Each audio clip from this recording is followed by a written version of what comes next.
bonjour, bonsoir, ça dépend à l'heure où vous nous suivez, à ce net moment. Que Dieu vous bénisse partout où vous nous suivez. Nous sommes ici à Brazzaville, comme vous le savez, nous sommes là pour concocter les informations pour permettre à l'épouse du Christ à comprendre ce que nous faisons exactement dans ce secteur de la communication. Alors, mesdames et messieurs, chers frères et sœurs dans le Seigneur, nous sommes ici à Brazzaville parce qu'il y avait quelque chose qui nous a beaucoup attirés pour que nous puissions être ici afin de parler à long et à large et puis que nous puissions avoir justement de l'éclairage sur ce point. Alors, nous nous sommes rencontrés avec le pasteur Ludovic Passy de l'église Résurrection Tabernacle. C'est juste une église qui vient de naître de cela une semaine, je peux dire comme ça, parce que si on enlève la semaine de la campagne, ça fait pratiquement une semaine. Alors, il va pouvoir justement nous parler par rapport à son départ. Il était le pasteur associé à la pierre de fête Tabernacle, que vous connaissez très bien, que dirige le pasteur Massamba Grégoire. Il a maintenant son église propre maintenant, Résurrection Tabernacle. Nous voulons nous accueillir de la bonne information par rapport à ce que nous pouvons dire. C'est-à-dire, nous allons parler beaucoup plus, on s'attache beaucoup plus à son ministère. L'appel au ministère, ce qui est très important. Parce que si nous rentrons un peu derrière, ça va nous faire justement un tour de rôle qui n'aboutisse à rien par rapport à ce que nous sommes en train de faire. Je m'en vais directement le saluer pour débuter l'émission. Bonjour, révérend. Bonjour. Un plaisir de vous recevoir dans cette émission. C'est la toute première fois que nous vous recevons dans cette émission. Nous voulons que vous puissiez quand même argumenter par rapport à votre passage dans cette émission avant que nous entrons à notre vif thème. Oui, je suis ravi de vous recevoir. Je suis très content pour votre présence. Je suis quelqu'un qui se réserve beaucoup avant de faire quoi que ce soit. Mais quand je me lance, je ne peux plus reculer. Donc je suis disposé de vous parler sur mon parcours, mon ministère et quelques témoignages. Très bien. Alors, vous avez cru le message du temps de la fin? Oui. Et il y avait un moment que vous avez passé à l'église de la pierre de fête, étant pasteur associé. Et maintenant, vous avez débuté une église au nom de la Résurrection Tabernacle. Nous voulons d'abord, on s'arrête un peu là, Résurrection Tabernacle. Ce nom d'abord, parlez-nous un peu de ce nom-là. Vous voulez dire quoi par là? C'est une révélation que vous avez eue ou bien c'est juste vu tout ce que vous avez vécu qui vous pousse justement à sortir ce nom-là? Bon, j'aimerais rectifier, ce n'est pas Résurrection Tabernacle. C'est le tabernacle de la résurrection. Ah. Donc, bon, ça c'est comme si on a seulement renversé. Okay. Bon, pour moi, c'est un nom qui est venu par révélation. Parce que je crois que j'étais crucifié, mon ministère était crucifié. Là, c'est une résurrection pour moi. Donc, ce tabernacle-là va apporter la résurrection à mon ministère. Pas à l'homme que je suis, mais au ministère, à la commission et à la mission que Dieu m'a donnée. Voilà pourquoi l'inspiration m'était venue pour donner le tabernacle de la résurrection. Très bien, révérend, parce que Dieu a sa façon d'appeler ses enfants. Vous êtes déjà au ministère, ça fait longtemps que vous êtes dans le ministère. On vous a vu avec un ministère brûlant, un ministère fort, un ministère qui vraiment attaque les mauvaises doctrines. Un ministère vraiment, je ne sais quoi dire, vous comprenez ce que je suis en train de dire. Alors, quand vous avez eu cet appel de la part du Seigneur, est-ce que nous pouvons partager ensemble avec vous par rapport à cet appel? C'était comment? Qu'est-ce que le Seigneur vous a dit pour que vous puissiez vous fixer normalement dans le ministère? Et quand est-ce que la deuxième question, j'enchaîne pour que vous puissiez continuer avec de réponses par rapport à ce que je vous dis. Et quand vous avez eu cet appel, vous êtes rentré. Et quand est-ce que vous avez senti que ce ministère est en exercice maintenant?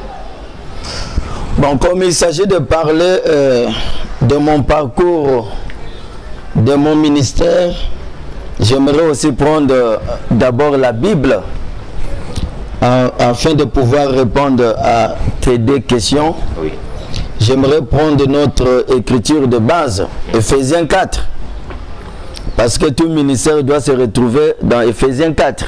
Okay. Selon l'apôtre Paul. À partir du verset 7, écoutez ce que l'apôtre Paul dit. Mais à chacun de nous, la grâce a été donnée selon la mesure du don de Christ. C'est pourquoi il est dit, étant monté dans les hauteurs, il a amené des captifs et il a fait des dons aux hommes. Ça, c'est l'apôtre Paul qui dit. Or, que signifie il est monté, sinon qu'il est aussi descendu dans les régions inférieures de la terre? Celui qui est descendu, c'est le même qui est monté au-dessus de tous les cieux, afin de remplir toutes choses. Vous comprenez ce que l'apôtre Paul dit ici? Pourquoi j'ai commencé à partir du verset 7? Mais à chacun de nous, la grâce a été donnée selon la mesure du don de Christ. Et écoutez ce que l'apôtre Paul continue à dire. Il dit, et il a donné les uns comme apôtres, les autres comme prophètes, les autres comme évangélistes, les autres comme pasteurs et docteurs. Pourquoi Dieu a donné ces 5 ministères? Il n'y a pas 6 ministères, c'est 5 ministères. Pour le perfectionnement des saints, en vue de l'édification, pour le perfectionnement des saints, en vue de l'œuvre du ministère et de l'édification du corps de Christ. Jusqu'à quand? Parce que beaucoup de gens disent que jusqu'à ce que le ministère de Bond devait prendre la relève. Mais jusqu'à quand?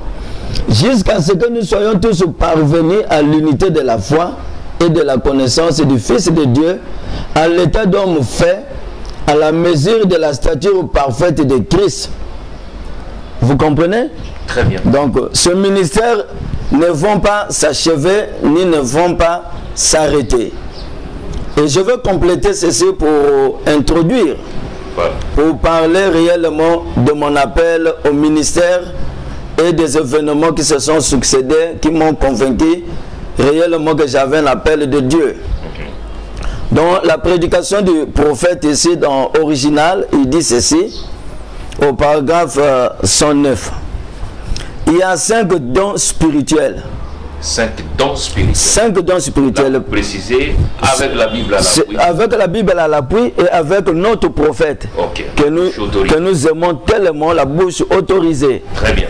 Parce qu'en dehors de ce message, il n'y a pas un autre message nulle part. Très bien. Il dit ceci, apôtre, prophète, docteur, pasteur, évangéliste.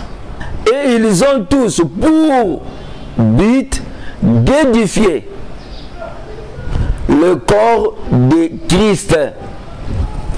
Et aussi sûr qu'il y a des docteurs et des pasteurs, il doit y avoir des prophètes. Amen. Amen. Ce sont des prophètes mineurs. Le prophète d'Éphésiens 4, 11. Parce qu'en dehors du prophète majeur, il n'y a que des mineurs qui restent. Donc il n'y a pas 2 prophètes majeurs dans un âge. Qui répondent aux choses de l'Église. Aux choses de l'Église. Voilà. Au ministère en tant que dans le corps de Christ. Voilà. Il n'y aura pas un seul prophète. comme il n'y aura pas aussi un seul docteur, comme il n'y aura pas aussi un seul pasteur, mais il y aura plusieurs prophètes mineurs d'Éphésiens 4, dont je fais partie. Ok. Et écoutez ce que l'apôtre Paul dit dans Romains 10, 13. Car quiconque invoquera le nom du Seigneur sera sauvé. Quiconque invoquera le nom du Seigneur sera sauvé. Il dit ici dans Romains 10, 14, comment donc invoqueront-ils celui en qui ils n'ont pas cru? Et comment croiront-ils en celui dont ils n'ont pas entendu parler? Et comment en entendant-ils parler s'il n'y a personne qui prêche? C'est toujours point d'interrogation. Là, il y a des nuances, pasteur. Vous comprenez, non? Très bien. Ça, c'est l'apôtre Paul qui parle. Et il dit, et comment y aura-t-il des prédicateurs s'ils ne sont pas envoyés? S'ils ne sont pas envoyés. Voilà. C'est Dieu qui doit les envoyer. Voilà. Selon qu'il est écrit, qu'ils sont beaux les pieds de ceux qui annoncent la bonne nouvelle. Donc ici, je suis déjà en train de parler de qu'est-ce qu'un ministère. C'est Dieu qui doit envoyer un ministère. Ce n'est pas l'homme lui-même qui vient un certain jour pour dire que non, je veux faire ceci, je veux devenir ceci. Non. Ça doit être un appel venant de Dieu, dont la prédication est conduite par le Saint-Esprit au paragraphe 35. Et je commence, je veux parler maintenant de moi. Ok. Il dit ici, eh bien, je suis né avec un don. C'est Frère Branham qui dit. Ces dons ne viennent pas par l'imposition des mains. Ces dons viennent selon la souveraineté de Dieu. Les dons et les appels sont sans repentance. Ils sont préordonnés par Dieu. Point. Par Dieu lui-même. Point. Il dit, les dons sont innés. Innés. Un véritable don est inné. C'est-à-dire, nous naissons avec ces dons-là. Voilà. Donc, pour revenir à mon appel et à mon ministère, je suis content parce que là, je parle. J'ai mon petit frère qui est là-bas qui m'entend très bien. J'ai aussi mes frères ici qui me connaissent très bien. Je suis le 5e fils de Feu Mpassi Théophile et de Fensona Jacqueline. Donc dans une famille de 10 enfants. Et nous avons remarqué, vous êtes très soutenu.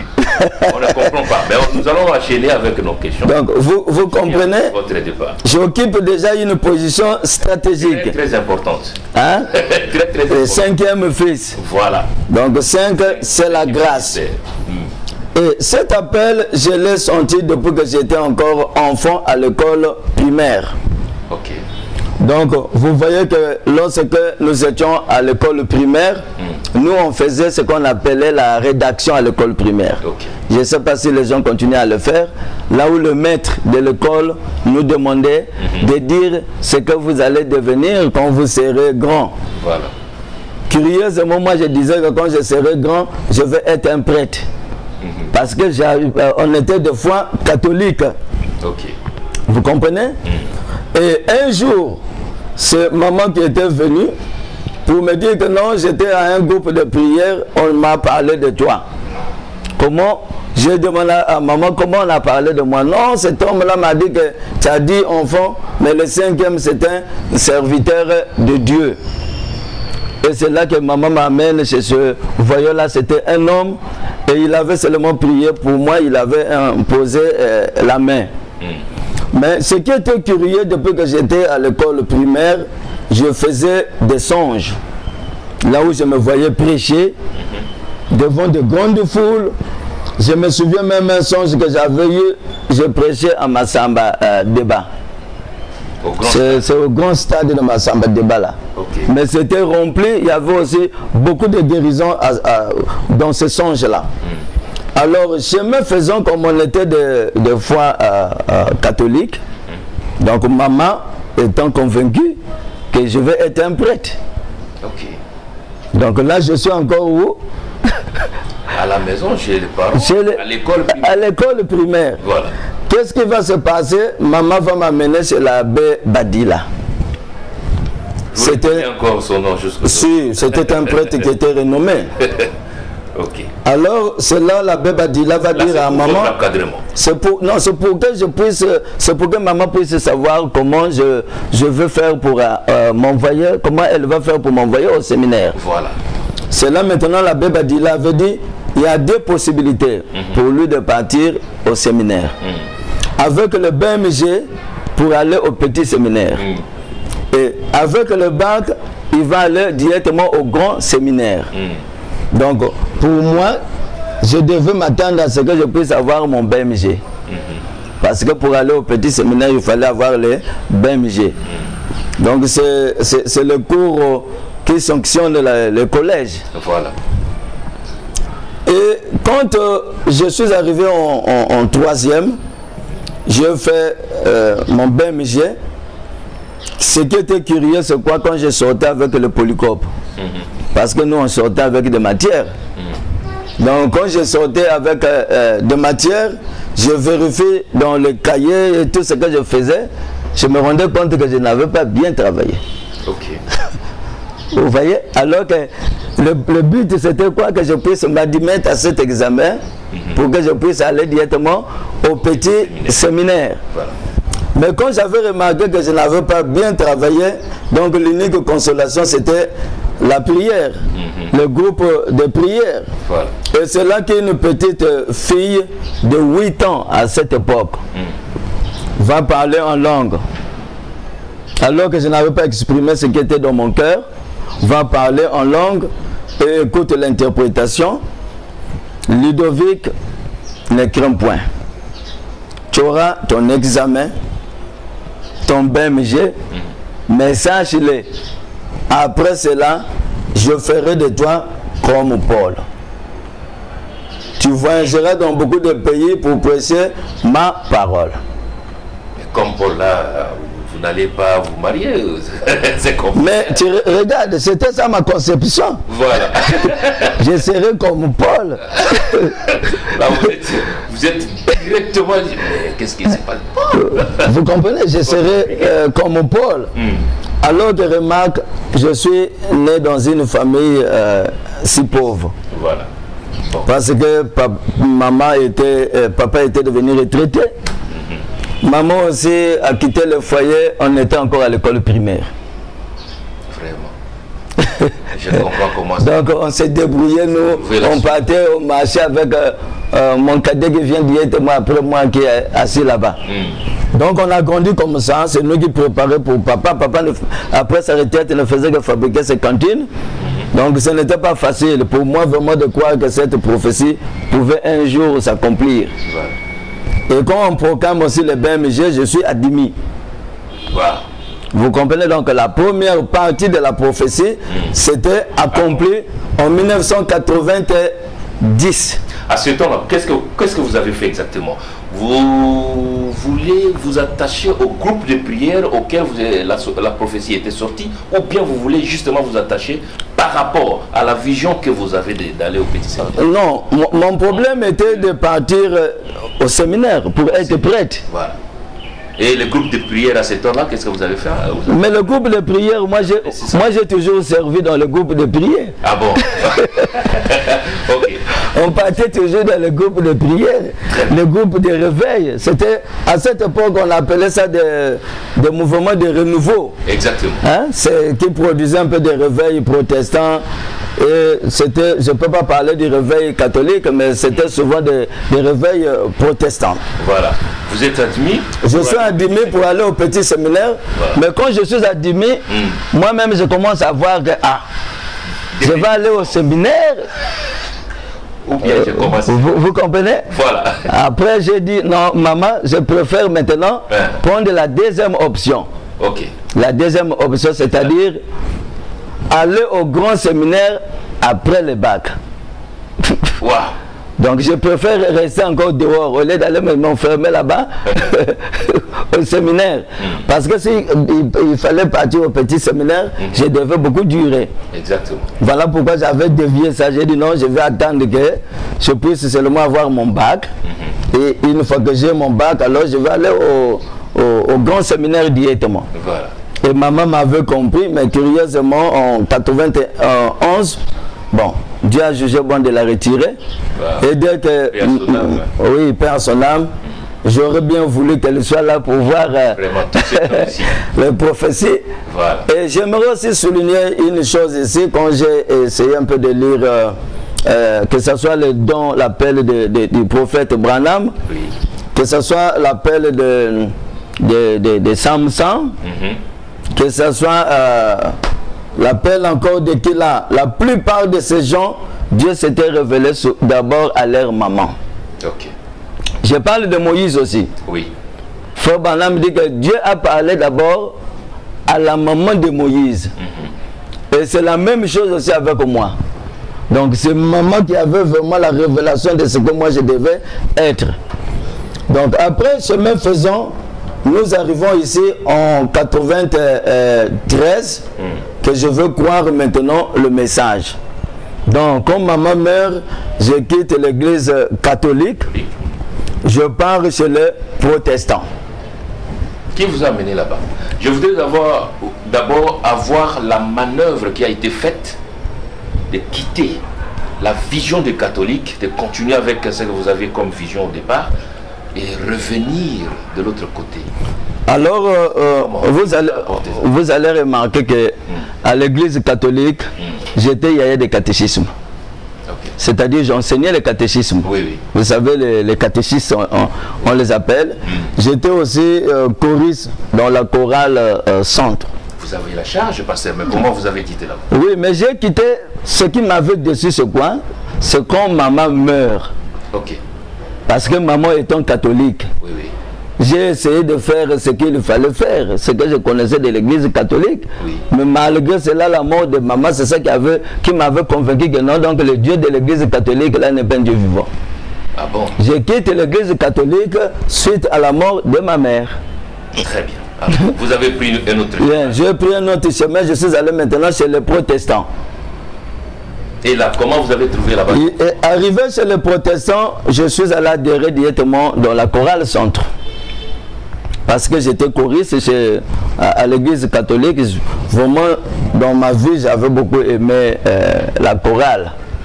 Voilà pourquoi vous avez vu que cette église, nous avons déjà dépensé plus de 3 millions pour pouvoir d'abord occuper la sonorisation. Je sais que c'est une église qui sera une église de louange. Vous êtes un homme de vision, on comprend ça. Oui, ça c'est ma vision. Oui, oui. Donc il n'y aura pas des à peu près là-bas. Voilà. Alors remarque, quand j'arrive chez les protestants, c'est là que le don s'explose. Okay. Je suis devenu Mbikoudi. C'est que chez les protestants, ils appellent ça les enfants spirituels. Okay. Donc j'ai commencé à soigner les malades. Okay. À recevoir, à résoudre les problèmes des gens. On avait notre cellule de prière là, à l'école primaire de Mukondo. Ceux qui s'en souviennent, dans ces années-là, c'était là tout juste à l'école primaire de Mukondo, c'était même entouré de tôles. Et c'est là maintenant que j'exerçais. Pour moi, je voyais que c'était ça, servir Dieu. Donc on était là avec les mamans solo, avec ma grande sœur qui est aujourd'hui avec nous dans le message. Et c'est là que j'étais tenté d'exercer. Et curieusement, en 93, je fais connaissance avec le frère Gabel, que Dieu le bénisse, qui est maintenant pasteur des États-Unis. Et c'est lui qui me parla du message de William Branham. En 93. Nous sommes en 93. Okay. Donc, voyant que j'étais, étant aussi protestant, étant aussi choriste, vous voyez que ce n'était pas facile pour moi de laisser. Exactement. Ces choses-là. Alors, il m'a invité, nous sommes allés, c'était chez le pasteur Kabeya Mwepo, que je respecte beaucoup actuellement, que Dieu le bénisse. C'est lui qui m'a appris mes premiers pas. Parce que c'est lui mon premier pasteur. Okay. Et j'ai été baptisé là-bas à Temtef 2 fois. Pourquoi? Hein? Pourquoi? Nous voulons savoir la vérité. Mais parce que, oui, c'était un problème. Un homme de vérité. Nous connaissons votre C'était un problème de conviction. Okay. C'est-à-dire, quand je suis allé pour la première fois au jour du baptême, j'avais vu que je ne m'étais pas bien répondu. Ah bon? Vous comprenez? Okay. Et je suis allé maintenant pour la deuxième fois. Là, c'est là où le diacre Galoy va me baptiser. Okay. Celui qui est maintenant à la pierre des fêtes. Très bien. Donc la première personne qui me donna le baptême en 93, un dimanche, c'est le pasteur Kabea. Mais quand je voyais que quelques erreurs dans la marche, là, je disais, ah non, donc le baptême là n'a pas bien tenu. Voilà, il faut que je recommence. Il faut que je recommence. Et je suis allé répondre mon baptême. Voilà. Et c'est là en 95 que le Seigneur va me parler maintenant sur le ministère. Okay. Je suis déjà là. Oui. Je suis déjà prédicateur. Effectivement. Je sers déjà Dieu avec des songes. C'est ça. Avec des songes que j'avais eu. Je me voyais prêcher par-ci, par-là, à gauche, à droite, devant les foules des gens. Mais là, quand arrivé en 93, j'étais là au lit et j'entends une voix qui me dit, tu dois aller témoigner ton ministère chez le pasteur Kabea. Okay. Quand je me réveille, je dis, ah, vous savez que c'est un homme qui ne croit pas facilement le pasteur Kabea, facilement comme ça. J'aime sa nature. Hein. Voilà. J'étais hésitant. J'ai dit, ah. Voyant son comportement. Voyant sa nature. Sa nature. Et tout ça. Et ce que vous avez. Et ce que, commencer comment? Je veux commencer comment et tout. Et je suis allé lui témoigner cet appel au ministère. Et c'est là qu'il a commencé à m'entraîner. Okay. Donc il est le premier. Il a quand même accepté. Il a accepté. C'est là où vous avez eu beaucoup de zèle, pasteur. Je comprends. Parce que... Oui, parce que regarde, quand j'ai eu mon baptême, oui, là-bas au Temtef, non, pour la première fois, voilà. Au Temtef, dès que j'ai eu mon baptême, j'ai commencé à prêcher. Voilà, ici et là. Que ce soit même au marché là. Vous prêchez. J'ai prêché les gens. Un jour, je me souviens, j'ai prêché ici, mes amis étudiants, parce qu'à cette époque, sont passés là, ils m'ont vu, ils m'ont dit, mais Ludo, qu'est-ce que tu fais ici? Ça ne te ressemble même pas. Qu'est-ce que vous avez fait? Le fait que j'étais là dans la rue, au marché là, au marché ici. Vous les avez répondu quoi? Mais qu'est-ce que j'allais leur répondre? Nous sommes là pour l'accompagner, pour prêcher. J'ai continué à faire mon travail. Très bien. Donc on a amené vraiment des gens à cette époque. Ok. Je peux donner le nom de Sostène. Ok.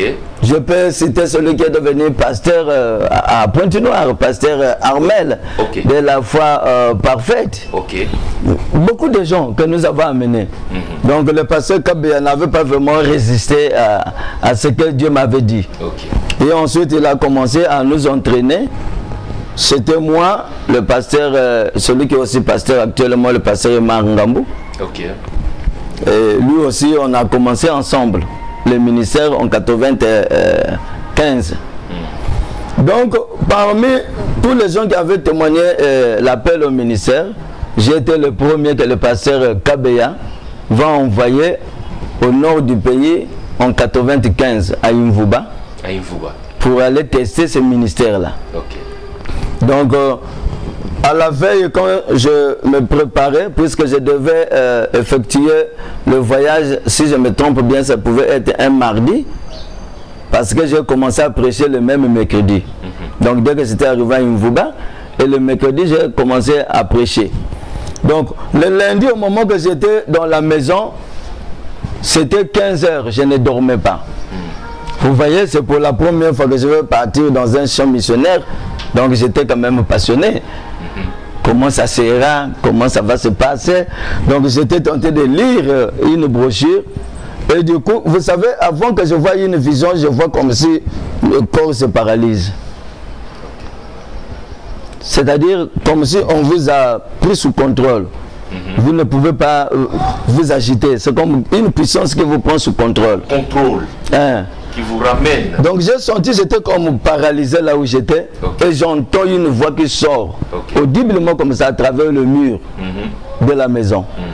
Qui m'appela Ludovic, Ludovic, Ludovic, tu dois avoir de mains pour prêcher ce message. Et dès que la voix là a fini, j'étais un peu troublé, je regarde l'heure, c'était aux alentours de 15 h. Il y avait un soleil ce jour-là. J'ai dit, oh, ça c'est quelle expérience.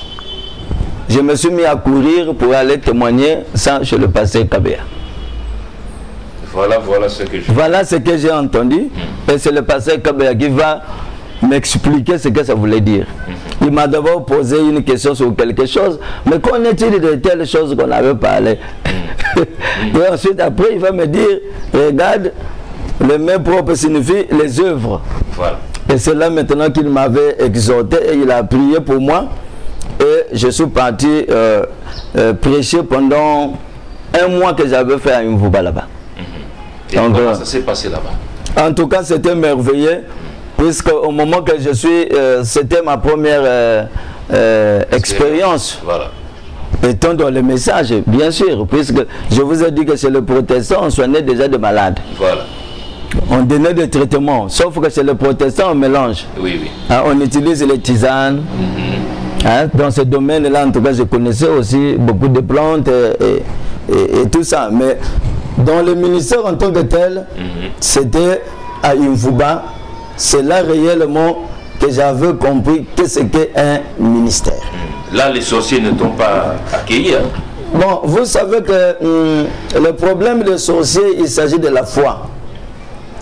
Si vous ne croyez pas en ça, ça ne peut pas aussi avoir de l'influence ni de l'impact sur vous.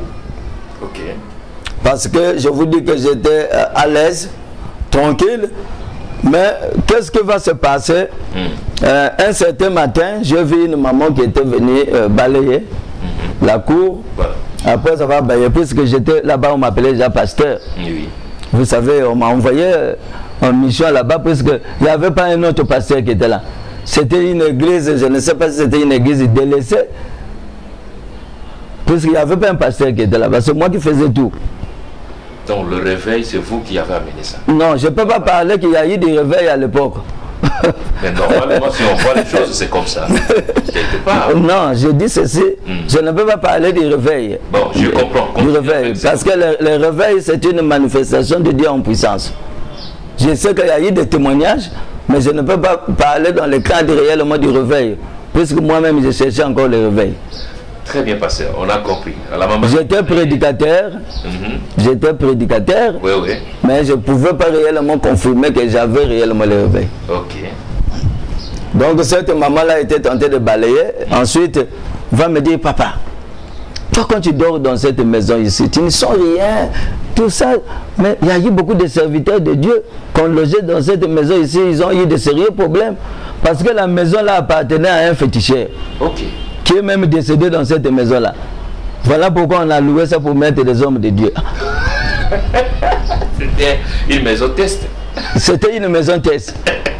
Mais regardez qu'est-ce qui va se passer. La nuit quand je dors, je commence à sentir des choses marcher sur la toiture. J'ai failli fuir. Ah bon? Cette maison, c'est la toute première fois. C'est pour la première fois. Voilà. Donc, tout à fait normal. Imaginez que c'est ma première expérience ministérielle en tant que telle, de recevoir des attaques visibles comme ça. Je vous dis sincèrement, à Mvuba, il y avait vraiment la puissance de la sorcellerie. Et il y avait aussi, ils avaient souvent ce qu'ils appelaient, ils jetaient sur les gens les coups de foudre. Ah bon? Ouais. En tout cas, le tonnerre, en tout cas, quand tu blagues, en tout cas, c'est là-bas. Même s'il n'y a pas la pluie, donc. Même s'il n'y a pas la pluie, on te jette ça vous attrape. Donc, quand j'ai voulu me paniquer là, j'entends une voix qui me dit, Ludovic, pour vaincre ton ennemi, il faut l'ignorer. Et j'ai toujours témoigné ça à beaucoup de gens. J'avais compris que c'est la maman là qui est venue éveiller ma conscience à ça. Vous comprenez? Oui, je comprends. Parce que quand j'étais parti là-bas, ma conscience était stérile. Voilà. Vous voyez, dès qu'elle est venue éveiller ça, voilà pourquoi on dit que la foi vient de ce qu'on entend. Voilà. Vous comprenez?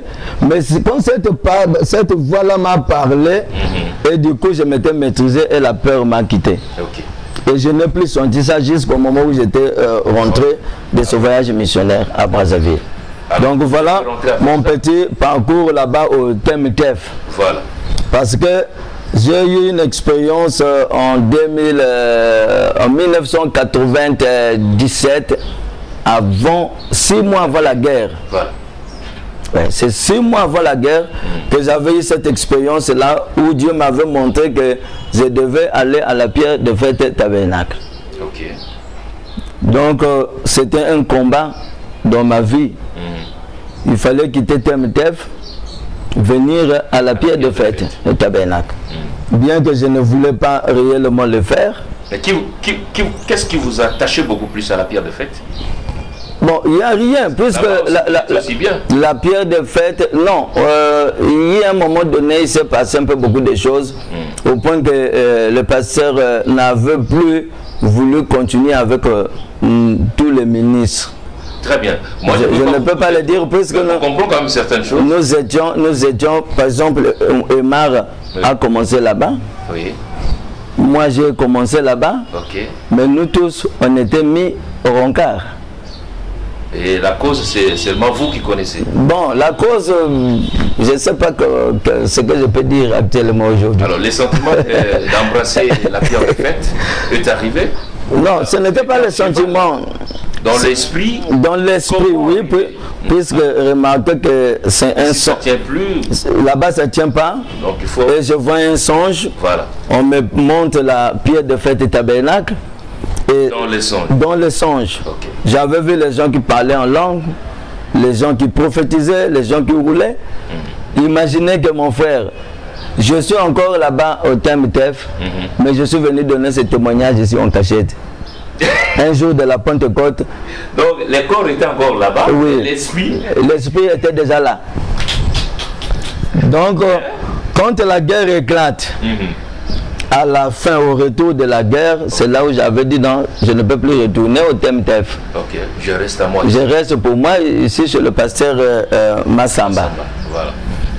Et quand le pasteur Massamba m'a découvert, c'est là vraiment qu'il m'a aimé. Et il m'a propulsé. Ok. Parce que vous voyez que je suis allé à la pierre de fête en fin 97 ou début 98. Je suis allé me faire membre à la pierre de fête à la fin de la guerre de 97. Et c'est là maintenant que j'ai expérimenté le baptême du Saint-Esprit. Okay. C'est un paradoxal. Imaginez que je prêchais. Mais moi, je sentais que les dons fonctionnaient. Voilà. Parce que là-bas, à cette époque, ceux qui étaient à la pierre de fête, ils le savent, hein, oui. Que le pasteur a insisté plus sur le baptême du Saint-Esprit. Très bien. Donc, vous avez vu le pasteur Massamba vis-à-vis nous avons causé. Voilà, j'étais là-bas. Je l'ai réellement parlé. Il m'a accueilli vraiment. Il m'a tenu à main, comme tout ministre. Je vous dis que c'était pour moi. Oui. Parce que le pasteur Kabeya, c'est quelqu'un qui est beaucoup posé. Oui. Hein, il n'est pas trop surexcité. Voilà. Mais quand j'ai témoigné au pasteur Massamba, gloire, alléluia, tout ça, je disais, oh, mais ce pasteur ici est trop surexcité. Voilà. Vous comprenez? C'est sa nature qui est comme ça. Voilà. Donc depuis ce jour-là, je vous dis que c'est là réellement qu'il avait prié pour moi, pour le baptême du Saint-Esprit. Okay. Je n'avais pas eu une expérience le même jour. Okay. Et moi-même aussi, je suis regardé, je suis allé dans ma vie, chercher qu'est-ce qui peut m'empêcher de ne pas avoir le Saint-Esprit. J'ai commencé à mettre ma vie en ordre, à confesser mes péchés. Et vous l'avez fait? Je l'ai fait, regardez. Voilà. Je suis allé même brûler les diplômes, le bac. Qu'on avait modifié. Qu'on avait modifié la mention. J'ai eu le bac avec mention passable. Parce que je voulais aller étudier à l'étranger. Ah bon? J'ai payé l'argent, on m'avait mis la mention très bien. Ok. Hein, d'office pour avoir la possibilité de voyager. Voyager, voilà. Mais quand je cherchais le Saint-Esprit, j'ai dit non, le diplôme là aussi peut m'empêcher de ne pas avoir une vie propre. Le Saint-Esprit. J'ai appelé, non, c'est pas moi qui ai brûlé. J'ai appelé le diacre. À l'époque, le diacre qui me suivait, c'était le diacre Philippe Mungeli. Que Dieu le bénisse. Parce que c'est lui qui était vraiment rattaché, secrétaire du pasteur à l'époque, si j'ai bien une bonne mémoire. Quand il vient à la maison, je lui parle de ça. Il dit non, mais le diplôme là peut te servir. J'ai dit non, frère Mungeli, ne fais pas ça, brûle ça. Compliqué. On a brûlé le diplôme. On a brûlé le diplôme. Voilà. Et en mai 99, parce que c'était l'approche des examens. Ok. Qu'est-ce qui va se passer? Je voyais le pasteur Emar était en train d'étudier puisqu'il devait faire son baccalauréat. Ok. Donc moi je suis seul dans ma chambre. Après avoir mis ma vie en ordre et tout ça, donc j'étais vraiment dans l'expectative. Ok. D'attendre que... Parce que le pasteur avait dit que le Saint-Esprit, quand ça vient, tu dois le connaître. Donc moi aussi, j'ai cherché une date. Là-bas, la pierre de fête, on disait qu'il faut connaître la date. Okay. La date là où tu es né de nouveau. Il faut connaître ça. C'est peut-être aujourd'hui que ceux qui sont venus là ne le savent pas. Non. Il y avait... On nous mettait... Remarquez, à cette époque-là, mon frère, on ne pensait même pas au voyage. On ne pensait même pas au mariage. On ne pensait même pas qu'on va à l'église pour rouler dans des voitures. Non. D'abord le royaume. On pensait pour aller à l'enlèvement. Voilà. C'était ça l'urgence que le message créait. Donc moi, voilà pourquoi j'ai dit que dire que les prédicateurs n'ont pas un rôle à jouer dans le plan de la rédemption, frère, c'est de l'utopie. Vraiment. C'est de l'utopie pire et simple. Je ne sais pas pourquoi souvent ces expériences-là se passent à partir de 14h, 15h. Donc je suis chez moi dans ma petite maison là qui chauffait. J'étais allongé au lit. À cette époque-là, on dormait avec la Bible. La Bible est là avec moi. Oui. C'est pas aujourd'hui que les gens commencent à négliger la Bible. La Bible, on met tout ce qu'il faut dessus. Les gens se promènent, viennent avec la brochure à l'église. de la Bible. Nous devenons des pharisiens maintenant. Oui, on doit amener la Bible et non pas une brochure que tu amènes à l'église. Qui te dit que la brochure que tu amènes à l'église, c'est ce que je vais lire? Vous devriez avoir toujours des problèmes, pasteur. Vous comprenez? Vous êtes direct. Oui, mais c'est ça le problème. Quand vous êtes un leader, si vous ne faites pas face à la rigueur, à tout vent qui vont s'opposer à vous, ça sera difficile. Vraiment. Alors, là, tu ne peux pas persévérer. On continue. Alors, subitement, j'ai senti la même onction là qui me prenait là, la même puissance qui me paralysa. Donc ça commence, je ne veux pas m'expliquer ça parce que c'est le pasteur même Massamba qui m'avait dit qu'il ne faut pas expliquer, ça peut, le diable peut aussi profiter de ça. Comment ça? Oui, mais quand tu demandes comment Dieu se manifeste dans ta vie, dans les détails, l'imitation peut rentrer. Ok. Donc du coup, j'étais paralysé au lit là où j'étais. Et je vis quelqu'un avancer. Il ne touchait pas la terre, il avançait comme ça, dans l'espace. Avec une robe blanche. Il était tellement élancé que je regardais de partir d'ici jusqu'ici seulement. Donc je n'ai pas vu la tête. Parce qu'il était tellement élancé. Donc j'ai vu seulement la robe à partir d'ici jusqu'ici. Dans la main, il avait une Bible comme ça. Dès qu'il arrive proche de là où j'étais, il s'arrête. Il dit, Ludovic, lève-toi. Il ouvre la Bible. Prends ce psaume 32. Ce psaume est pour toi. Et je serai avec toi désormais partout là où tu seras. Il part. Il disparaît. C'était pour moi comme une réalité. Dès qu'il disparaît là, je dis, qu'est-ce qui se passe? Mon frère, ce qui était un miracle, c'est quoi? J'ai pris la Bible qui était fermée comme ça. Dès que je prends la Bible, J'ouvre comme ça, juste là où il m'a dit. Oui. Et je lis seulement de verset 1, j'arrive jusqu'au verset 5, je ne pouvais plus continuer, je me suis fondu en larmes. J'ai senti comme si on m'a mis des glaçons dans le corps. Vous comprenez? Et une joie m'avait envahi, c'est en mai 1999.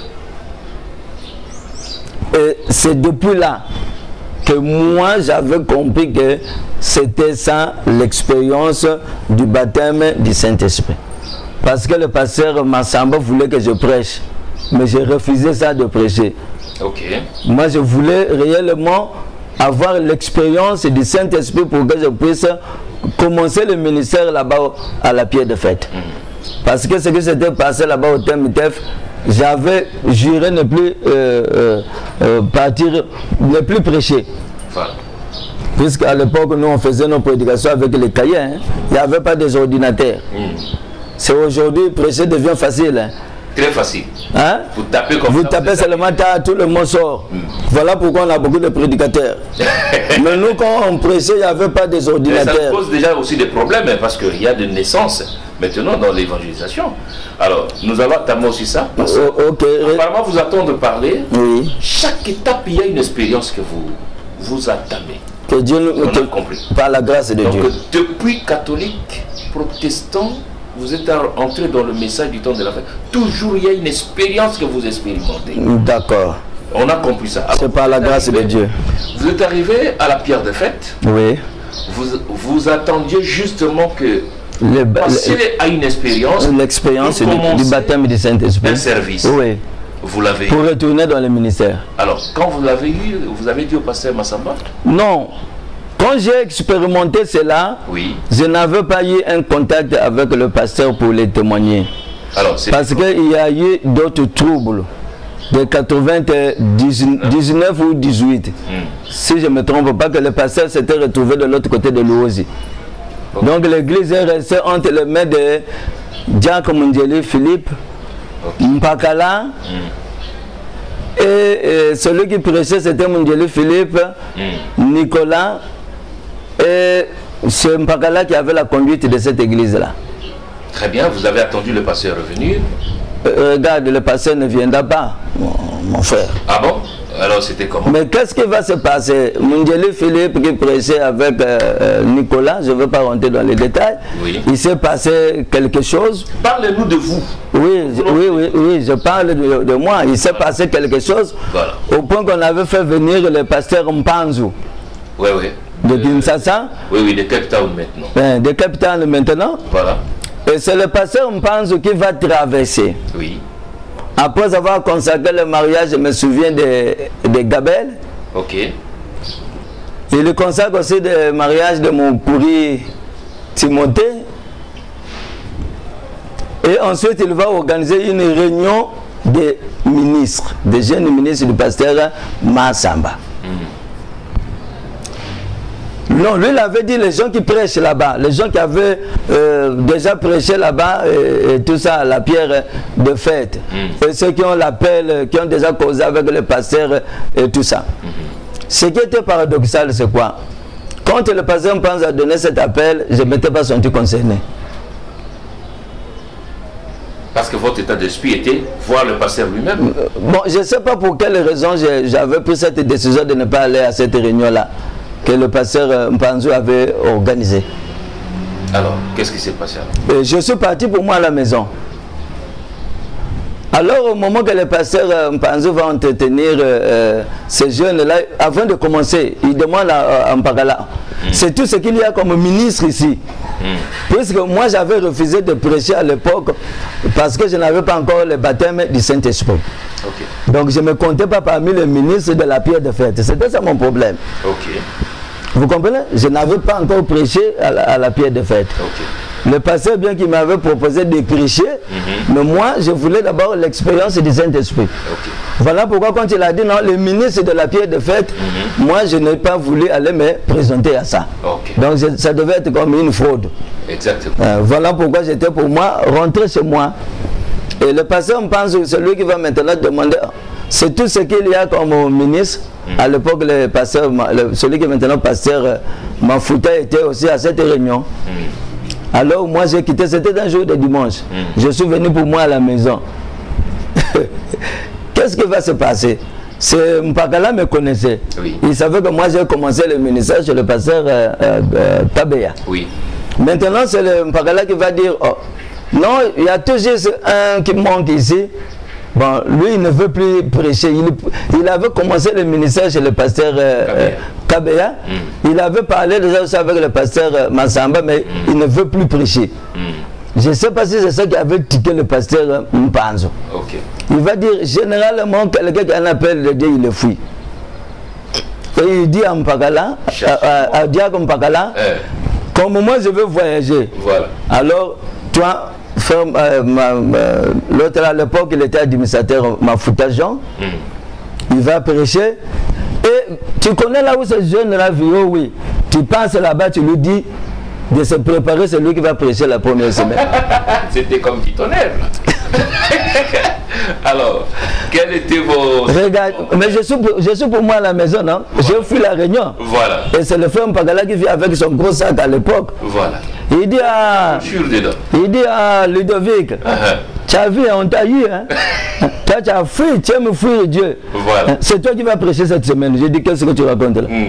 Qui a donné l'ordre? Il dit, oh, mais c'est le pasteur Mpanzo. J'ai dit, oh, pasteur Mpanzo me connaît comment? Voilà. Il dit, non, j'ai parlé de toi. J'ai dit qu'il y a un là qui fuit le travail de Dieu et tout ça. Il dit, oui, c'est toi qui vas prêcher.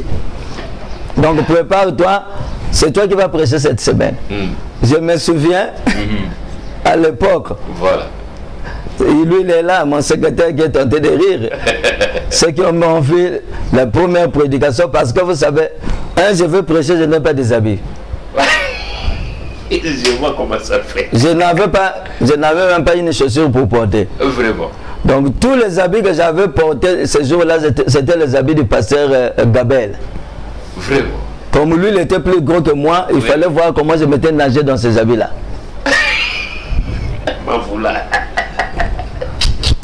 Ceux qui se souviennent de cette époque-là, ils savent de quoi je parle. J'étais tout petit comme ça, mais je suis rentré dans de gros habits. Donc tous les habits pour qui j'ai prêché pour la première fois, c'était les habits de pasteur Gabel, qui était aussi un peu plus gros à l'époque que moi. Alors. Donc ma première prédication à la pierre de fête, c'était la foi ne raisonne pas. La foi ne raisonne pas. La foi ne raisonne pas. Vous avez tapé la chose et c'est parti. Mais je vous dis, dès que j'avais prêché, il y a eu des prophéties qui ont commencé. Je me souviens de Mouka Benoît. Un dimanche, quand l'onction est tombé là-bas, il dit, maintenant c'est moi-même Dieu qui est rentré en action. Ceux qui m'ont connu à cette époque-là, ils savent que maintenant je suis en train de mettre des frais. À l'époque, quand j'ai prêché, j'ai sauté là. C'était vraiment la pire sanctification que j'amenais réellement à l'église. Et c'est ça qui a fait que le pasteur va maintenant me solliciter d'être huissier à l'église. Quand il rentre, il apprend des témoignages de moi. Il dit, oh, mais j'ai entendu de bons témoignages de toi, mais marie-toi, je veux travailler avec toi. Et je lui ai parlé de ce que Dieu m'avait dit, je ferai de toi comme Paul. Donc moi, je pense que je n'ai pas besoin de me marier. Il dit non, c'est le mot dans la mission. Voilà. Et tout simplement la mission. Si tu restes célibataire, voilà. Ça, tu ne peux pas occuper une fonction au sein de l'église. Exactement. Donc c'est le pasteur qui m'a poussé vraiment à me marier. Voilà. Et c'est ça, j'étais devenu huissier à l'église. Chemin faisant, je suis devenu un Corinthiens 12. Au moment que j'ai prêché, vraiment, il m'a laissé continuer à prêcher. Je suis devenu un Corinthiens 12 vase. Je suis devenu directeur de la maison de dons. Je suis devenu moniteur de l'Ecodim. Je suis devenu directeur de l'Ecodim. Que des promotions. Que des promotions. Vraiment. Au sein de l'église. Voilà. Je retiens que j'ai commencé à prêcher à la pierre de fête en 99. 99. Qui j'ai commencé à prêcher à la pierre de fête. Là, le pasteur Charmant ne prêchait pas encore. Okay. Le pasteur Emar, malgré qu'on avait commencé avec lui là-bas, lui aussi ne prêchait pas encore. Okay. Parce que le pasteur Emar, c'est le pasteur lui-même qui lui a fait prêcher. Quand il est revenu de la guerre du Poule, là, de 99, de 99-98, oui, oui. Là où il s'est retrouvé à l'Ouest là-bas. Oui. Et il est passé par l'Ouest, il avait aussi duré à Kinshasa et tout ça. Donc c'est là vraiment par la grâce de Dieu, j'ai occupé toutes les fonctions au sein de l'église. Et jusqu'à un moment, je voyage en 2010. Pour rejoindre mon épouse aux États-Unis. Oui, mon épouse, nous nous sommes fiancés en 2003. Okay. Et elle est revenue, on a fait le mariage. Et ensuite, elle est repartie en tant que citoyenne américaine. Elle a introduit des papiers et je l'ai rejoint en 2010.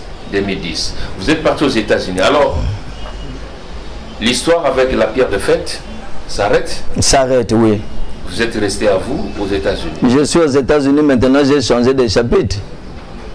Parce qu'arrivé aux États-Unis, Dieu m'a fait grâce.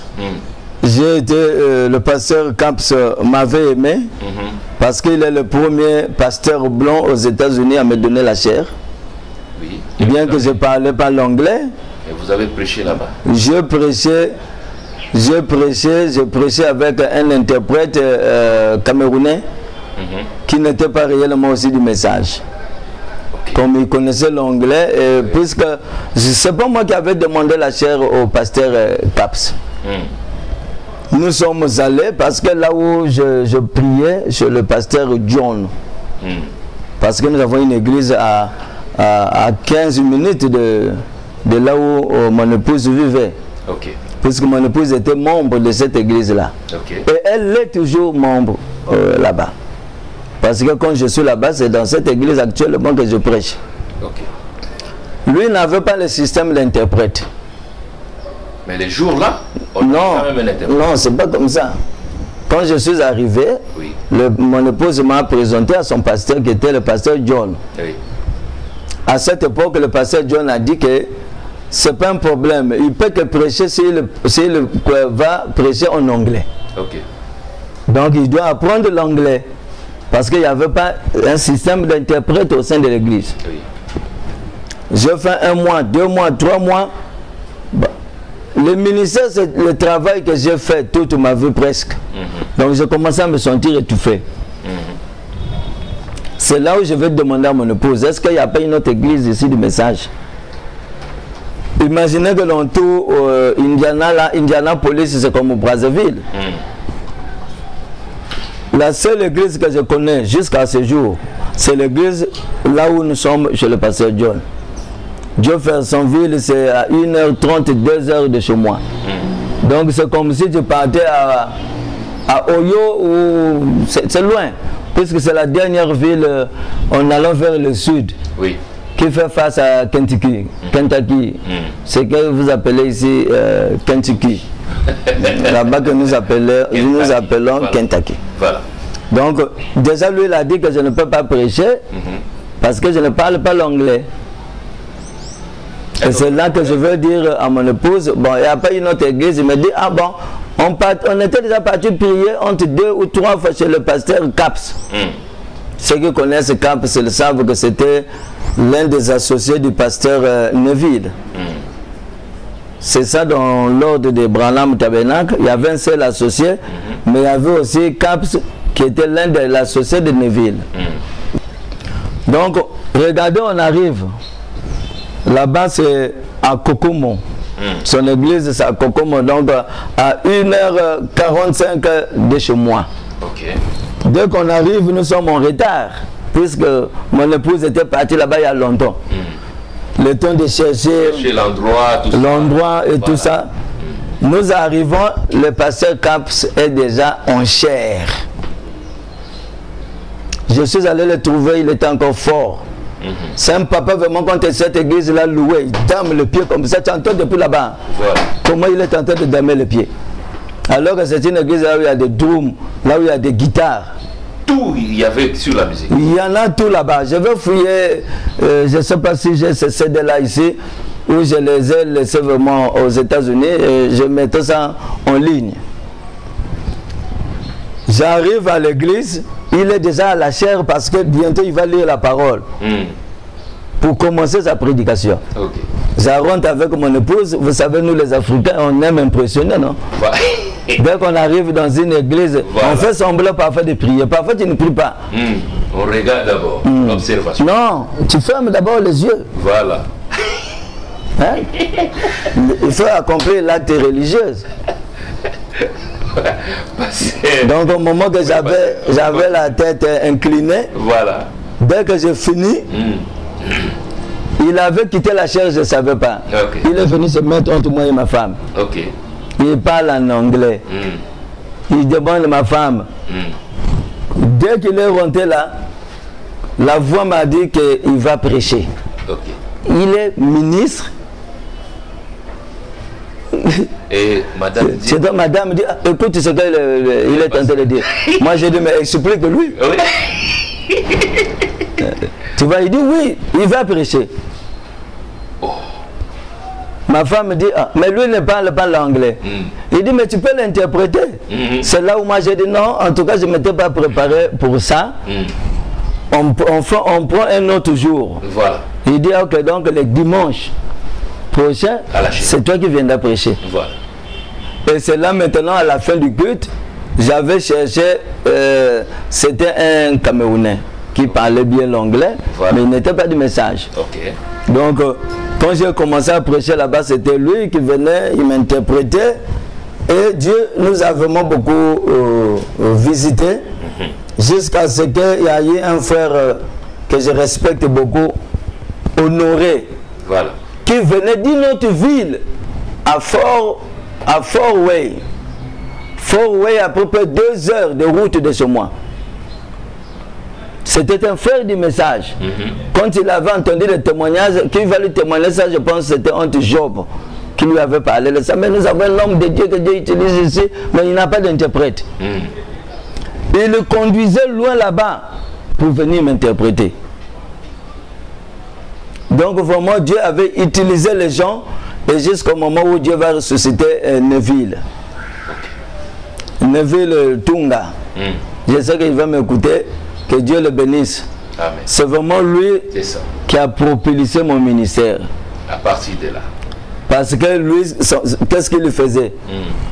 Il rentre à l'internet, il tient que c'est les églises du message. Okay. Dès qu'il voit là-bas, dès qu'il voit le numéro, il appelle déjà. Il dit que non, je suis avec un homme de Dieu, tout qui veut venir prêcher. Là où tu venais prêcher. Lui, il m'informe seulement.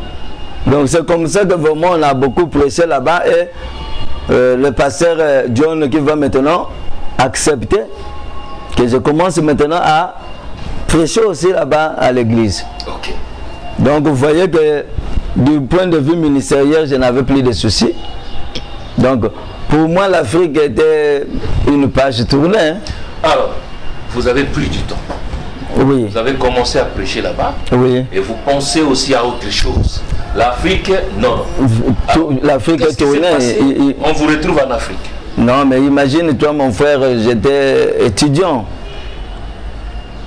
Dans les missions qui étaient passées, je vous ai montré, j'ai montré ma carte d'étudiant. Mais vous avez terminé quand même à étudier. Je n'ai pas terminé parce que tout a été arrêté. Comment? Mais c'est le pasteur qui revient, le pasteur Massamba. Vous vous êtes rencontré là-bas? Il va m'appeler en 2013.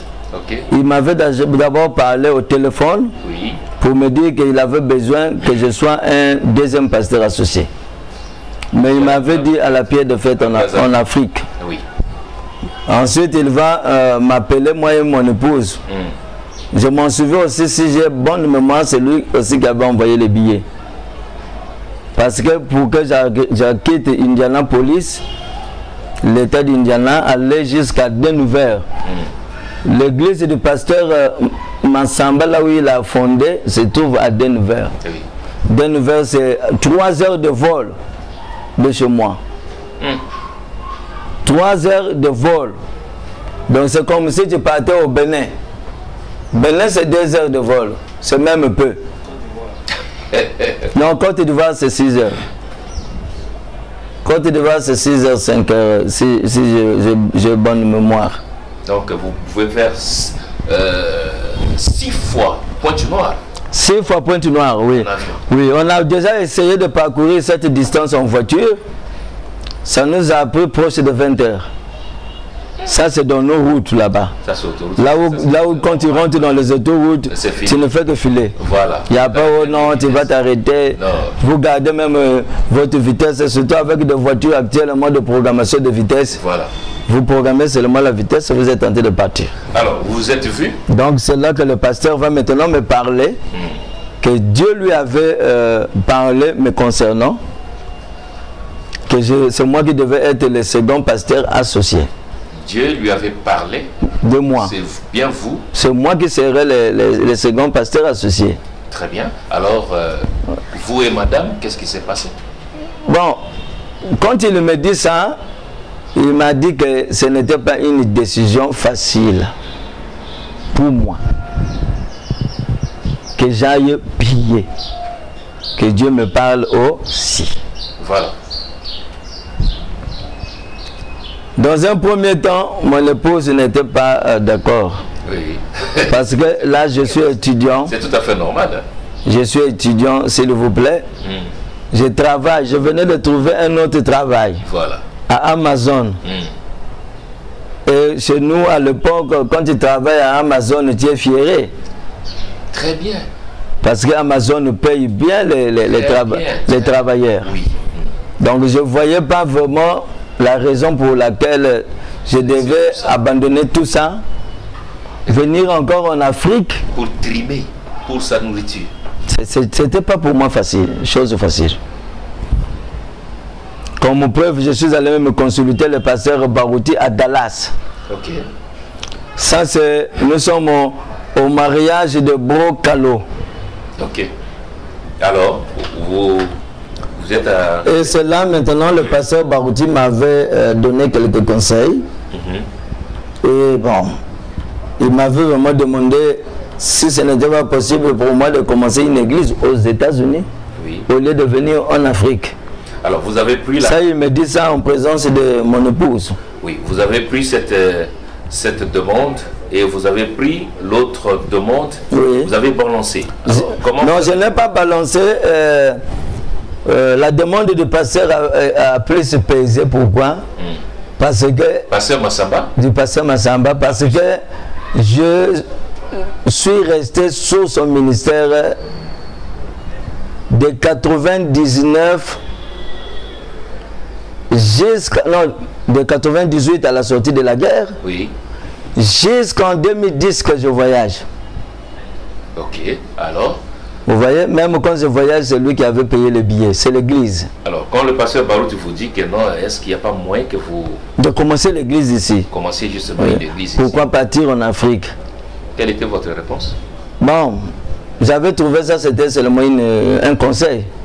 Ok, qui n'était pas pris en charge. Bon, je n'avais pas tellement pris ça en compte. Alors, vous êtes rentré chez le pasteur? Je suis rentré chez moi à Indianapolis. Oui. Et ce qui m'avait plus convaincu, c'était quoi? Okay. Malgré que j'étais parti aux États-Unis, je prêchais aux États-Unis. Okay. Mais chaque fois que je faisais les songes, que je suis du haut de la chair, c'était à la pierre de fête tabernacle. Okay. Je ne sais pas si vous comprenez. Très bien. Je suis aux États-Unis, je prêche. Mais les songes que je fais, c'est à la pierre de fête. Je suis à la pierre de fête en train de prêcher. Et c'est que le pasteur Massamba vous avait dit, Dieu m'avait dit. Voilà. Donc, c'est ça qui m'avait plus convaincu. Voilà. Et c'est là où j'avais donné plus d'importance. Beaucoup plus d'importance à la demande du pasteur. Vous êtes rentré en Afrique? Et je suis... Non, avant de venir en Afrique, il fallait tout arrêter. Non, j'ai tout... mise au point. Non, il n'y avait pas de mise au point à faire. Mais il y a une famille qui est là et tout ça. Mais j'avais tout arrêté, non? Donc il fallait venir avec la famille. Non, mais à l'époque, je n'ai pas encore la famille. Là aussi, il y a un miracle. Ok. À l'époque, je n'avais pas des enfants. J'ai souffert pour avoir des enfants avec mon épouse. Mais bien sûr, quand je parle de la famille, je vois la femme d'abord. Oui, bah, la femme... Il fallait parler aussi de la femme. Vous aviez partagé le même avis. Mais en Afrique. Je l'ai convaincu. Pourquoi je l'avais convaincu? Je ne veux plus revenir sur ce que j'avais parlé la fois passée, parce que à l'époque, nous tous, même moi qui te parle, oui. Hein, le ministère de Fer et Dumont pesait beaucoup sur nous. Okay. Parce qu'on le consultait en tout. Ça, je ne peux pas vous le cacher. Très bien. Donc, il est aussi l'une des personnes que j'avais consultées. On a compris. Pasteur, nous voulons avoir l'exode États-Unis, Afrique. Ça s'est passé comment? C'était facile ou bien c'était un peu difficile? Non, ce n'était pas facile. On vous retrouve en Afrique. Ce n'était pas facile. On vous retrouve. Mais parce que je m'étais dit qu'il faut servir, pour servir Dieu, bon, c'est plus important que autre chose. Exactement. Ah. Donc c'est là où j'ai commencé à venir en Afrique en 2013. Mon premier voyage. Apparemment, vous n'avez pas répondu à ma question, pasteur. C'est-à-dire? Vous dites que non, vous commencez à venir en Afrique. Oui. Là, ce n'est pas une décision de venir, de rentrer en Afrique. C'est juste que vous allez faire un saut. C'est comme je vais voir quelqu'un, mais ma demeure est ici. Oui, mais je voudrais voir. Oui, oui, regardez. C'est là où on dit que nous, les Africains, nous aimons des choses verbales. Bien. Mais la confiance n'exclut pas le contrôle. Très bien. Comment on dit? C'est ce qu'on dit, non? Oui, oui. Actuellement, moi, je préfère un contrat écrit que verbal. C'est quel point? Pourquoi cette demande n'avait pas beaucoup pesé? Le pasteur avait dit ceci. Oui. Comme nous serons 3. En équipe. Non, 3. Nous allons diviser l'année en 3. Ok. Donc chacun aura 4 mois dans l'année. Vous voyez que ça pèse pas. J'ai fini mes 4. Donc je rentre pour moi. C'était ça dans notre contrat verbal qu'on avait eu. En quelque sorte, vous étiez un missionnaire, c'est tout. Non, pas missionnaire, parce qu'il a dit qu'on va diviser l'année en 3. Ça, je comprends. Je ne sais pas pour quelle raison, parce que si on voit bien profondément aussi, ça ne tient pas debout, parce que Frère Banam dit que c'est le pasteur associé qui travaille plus.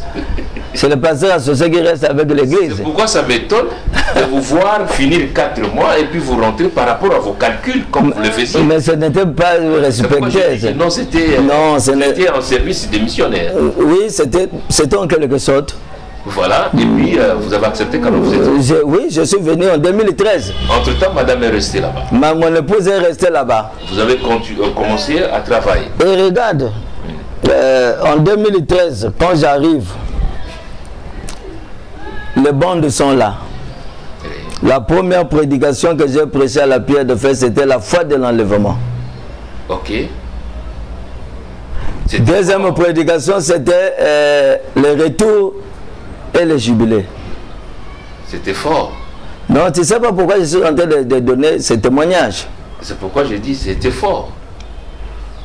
Non, parce qu'aujourd'hui, les gens disent que le pasteur Ludovic ne croit pas en l'enlèvement. Ah bon? Alors que je suis celui qui a prêché l'enlèvement dans cette église-là. Presque chaque fois que je restais avec l'église, le sujet là revenait. J'ai prêché d'abord la foi de l'enlèvement. J'ai bien dit qu'il y aurait un enlèvement. Mais pour partir à cet enlèvement, il faut la foi de l'enlèvement. Donc j'avais damé sur la foi de l'enlèvement. Très bien. Deuxièmement, j'avais parlé sur l'ordre de l'enlèvement.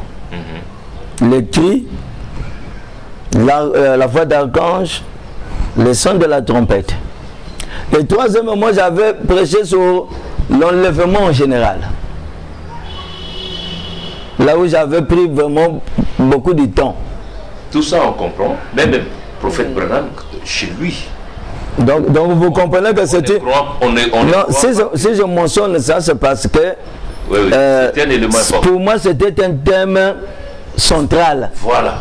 Le but pour lequel nous avons cru ce message, c'est ça pour l'enlèvement. Maintenant, dire que le pasteur Ludovic ne croit pas en l'enlèvement, c'est démenti. Alors, revenons maintenant, vous êtes rentré en Afrique, le ministère... Et remarquez, 2013, je suis venu, 2014 aussi, je suis venu. Ok.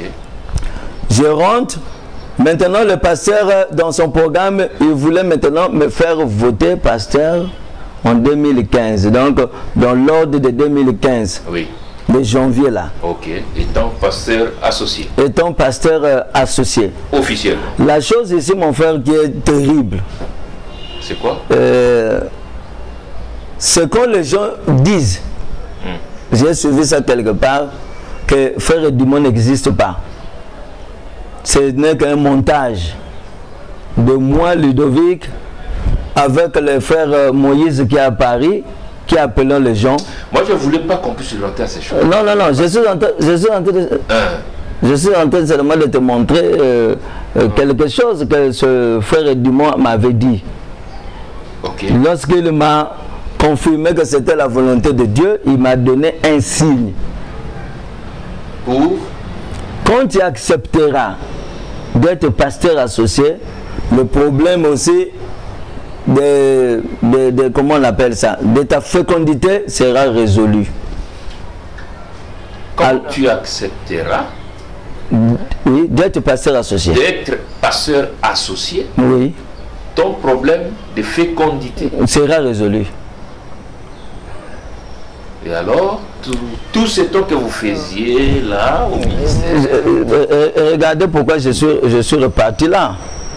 Parce que moi que tu vois, je suis allé aux États-Unis. Je vous ai dit... Ça a réveillé beaucoup de choses. Mon épouse est venue deux fois en Afrique. Oui. La première fois, nous avons passé 2 mois. Elle est partie sans retard. Bon, on pouvait comprendre. Ça à peine 2 mois. Elle est revenue encore passer 4 mois, si je ne me trompe pas, avec elle. Là, c'était évident. Nous étions partis même jusqu'à Pointe-Noire. Là, c'était évident. Et on a commencé de faire nos examens de stérilité ici. Oui. À l'époque, on partait, c'était à Paradoxe. Donc, ce qui était étonnant, c'est que Paradoxe avait dit que je suis aspermie, c'est-à-dire l'absence totale de semences. Il faut crier. Non, ils avaient dit que... Bon, ici c'est vrai, ici, on m'avait donné un traitement à suivre. Ok. Je voyage en 2010, 2010, 2011, 2013. Il n'y a rien, pas de retard. Je ne sais pas si vous comprenez. Très bien, pasteur. C'est là où j'avais compris qu'il y a un problème sérieux. Et là-bas, chez les Blancs, on vous suit, hein? Donc, ils ont commencé par les petits examens, tous les examens, les spermogrammes. Ils prenaient vraiment beaucoup de sons ici, là, ils tirent là-bas, ils font des analyses pour voir est-ce qu'il y a toutes ces histoires-là. Donc, leur médecine était un peu confrontée. Ils ont dit, oh, mais comment tout, quand on te regarde là, tu es un homme tout fait. Ici, ton sang révèle que tu as des hormones pour produire. Mais qu'est-ce qui se passe? Tu sais, le dernier examen qu'on m'a fait, c'était quoi? L'opération testiculaire. Donc, ça, vous avez accepté? Oui, bon, mais j'ai accepté parce que tu sais que les enfants, mon frère... Oui, oui, je comprends. Il faut donner ta vie pour eux. Très bien. Alors? Regarde qu'est-ce qui va se passer. Après l'opération testiculaire, ce n'était pas une décision facile pour moi aussi d'accepter qu'on m'opère là. Parce que si je refusais, tu sais, les femmes, hein? Oui, oui. Hein? Surtout que là, la médecine est tentée de montrer que non, c'est toi qui as des problèmes. Voilà. C'est compliqué. Après l'opération testiculaire, je suis resté 2 semaines en lutte parce qu'ils m'ont opéré et tout ça.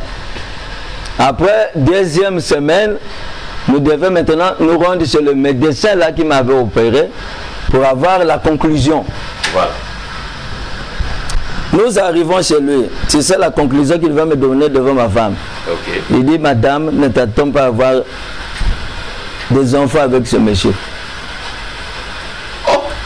Voilà votre diplôme de stérilité là. Confirmé totalement stérile. Oui, dis-moi un peu l'état d'esprit de notre maman. Mais mon frère, nous sommes rentrés à la maison, totalement abattus. Et je suis allé au lit. J'ai pris seulement la Bible là, j'ai dit, ah! Mais j'ai prêché cette Bible presque toute ma vie. Voilà. Si Dieu donc ne me donne pas des enfants, c'est que cette Bible dit de mon sens. J'ai jeté un peu ça comme ça au lit là. Et c'est ma femme qui dit, chérie, qu'est-ce qu'on va faire maintenant? Vous êtes en mariage, mais vous demandez qu'est-ce qu'on va faire maintenant? Qu'est-ce qu'on va faire maintenant? Oui. Et j'ai été obligé d'appeler le pasteur Massamba. Voilà. Il s'est trouvé à Denver. Là, nous sommes en 2014. 2014. Écoute, frère, je suis voté pasteur en 2015. Voilà. Qu'est-ce qui va se passer, frère? J'appelle le pasteur Massamba. Il me dit, mon fils, je vais gérer. Mets-toi à genoux, là où tu es. Je me suis mis à genoux et il a prié. Il dit, je vais gérer. Il termine sa prière. 2 jours ou 3 jours après, je consulte mon mail. C'est celui qu'on appelle là un fantôme, celui qui n'existe pas, un démon. Qui m'écrit par mail. Mon frère, la chose paradoxale, c'est quoi? Ce monsieur nous appelle, moi et ma femme. Maintenant, si on dit que c'est un montage, c'est une personne qui n'existe pas, alors qui rentre dans le téléphone pour m'appeler moi et ma femme? Qui est là, qui m'attend, qui m'entend? Ça, on peut dire ça à un connard, mais pas à mon épouse. Vous comprenez? Qui vous appelle? Donc, c'est eux qui m'appellent. Ok. Parce que les gens ont fait une vidéo là, ils ont fait des montages que c'est moi, Bongo Thérèse, tel et tel ou quoi que ce soit. Mais alors, c'est terrible ça. Nous savons que moi, je n'ai pas encore rencontré Frère Edmond, personnellement comme ça. Mais il nous appelle. Tu as déjà vu une personne qui n'existe pas qui appelle les gens? C'est compliqué. Il n'existe pas, mais il vous appelle.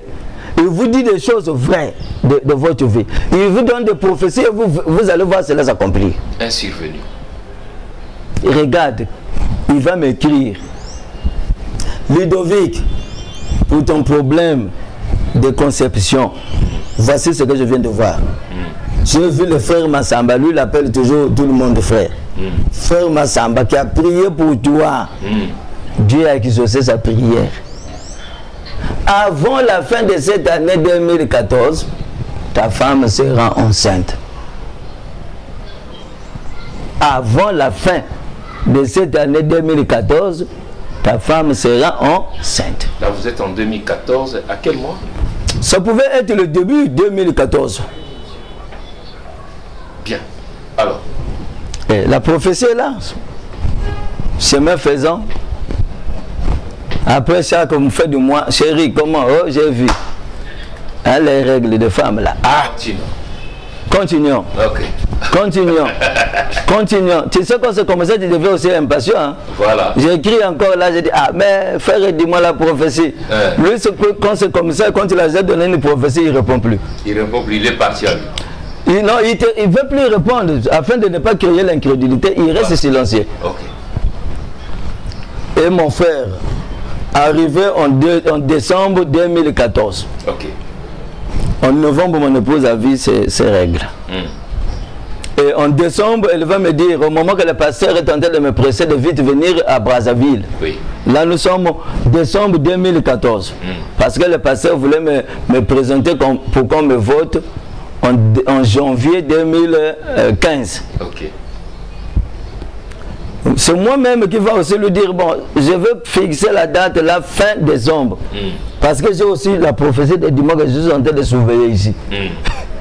Okay. Qui avait dit qu'avant la fin de cette année. Oui. Et c'est là maintenant que mon épouse me dit, oh chérie, aujourd'hui c'est mon jour J. Vous comprenez, elle est grande personne. Là on applaudit, hein? Vous voyez que je n'avais plus la foi. Hein? Nous sommes en décembre. On est parti. Là on peut même partir où on veut. Donc là on parle pas. Hein, on parle pas là. Très bien. Et j'ai exaucé sa requête. Ok. Et en décembre 2014, le 29 décembre, je prends le vol. Ok. 2014 pour venir en Afrique. Ceux qui sont venus m'attendre, ils savent que je suis arrivé le 30, à la veille même de la bonne année. Voilà. Tu comprends? Oui. J'arrive et le 31 décembre, je suis à l'église. Donc, fraîchement arrivé des États-Unis, et le 31 décembre, je suis à l'église. C'est le pasteur qui m'avait présenté ce jour-là. Ah, je vous annonce la présence de mon fils. Ce jour-là, il avait dit le deuxième né. Parce que lui, le premier né, c'est le pasteur Charmant, parce que c'est le premier pasteur associé. Oui. Donc là, mais seulement dès qu'il avait dit ça, les gens avaient déjà commencé à comprendre. Un dia, le type là est venu pour qu'on le place. Vous savez, ici en Afrique, les gens comme ils n'en font rien. Ils ne font que rêver ça. Il y avait des gens qui rêvaient être pasteurs associés. Voilà. Tu comprends? Par contre, moi, je ne rêvais pas ça. Voilà. Puisque moi, j'étais pour moi aux États-Unis. Je ne rêvais pas ça. Alors, qu'est-ce qui va se passer? On rentre maintenant en janvier. Je suis voté pasteur le 19 janvier 2015. Arrivé à la fin de janvier, là, je demande à ma femme, je dis à chérie, mais comment tu as vu tes règles? Pour une première fois, elle me dit, chérie, je n'ai pas vu mes règles. Ah bon? Tu n'as pas encore vu tes règles? On arrive maintenant en février. C'est là où elle va m'appeler. Un jour, on était en train de manger avec lui. Il dit, chérie, comment là-bas? je t'annonce une nouvelle extraordinaire. La bonne nouvelle. Je suis enceinte. Du royaume du pasteur Ludovic. Je suis enceinte. Et ce sont des jumeaux. Parce que là, la médecine n'avait pas encore distingué le sexe. Voilà. Puisque c'est encore tellement le début là. Voilà. C'est encore fœtus là. Voilà. Et les enfants sont nés en septembre. Tu comprends? Très bien. Donc, exactement, la grossesse était rentrée en décembre. Donc, quand j'ai exaucé sa requête là, alors que nous avons passé toute l'année 2014, mais à la fin, décembre 2014, je marque le billet et je voyage. Les enfants sont là. Donnés par la prophétie de celui qu'on appelle le fantôme. Aujourd'hui. Celui qui nous appelle, moi, avec ma femme, il y a des gens qui ont dit que dis-moi c'est Blaise qui nous donne les informations. Ah!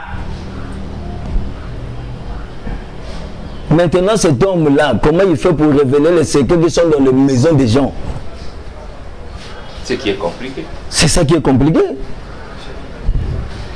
Ne soyons pas quand même dupes pour arriver jusqu'à ce point-là. Donc moi j'ai vu ce don-là en action, moi-même qui te parle là. Donc voilà comment je suis devenu pasteur associé à la Pierre de Fête. Alors la réception d'être pasteur associé était comment devant ces grands publics que nous voyons là? Avec enthousiasme, les vidéos sont là. Voilà. Parce que les deux tours que j'avais fait 2013, 2014 avaient déjà marqué les gens. Ok.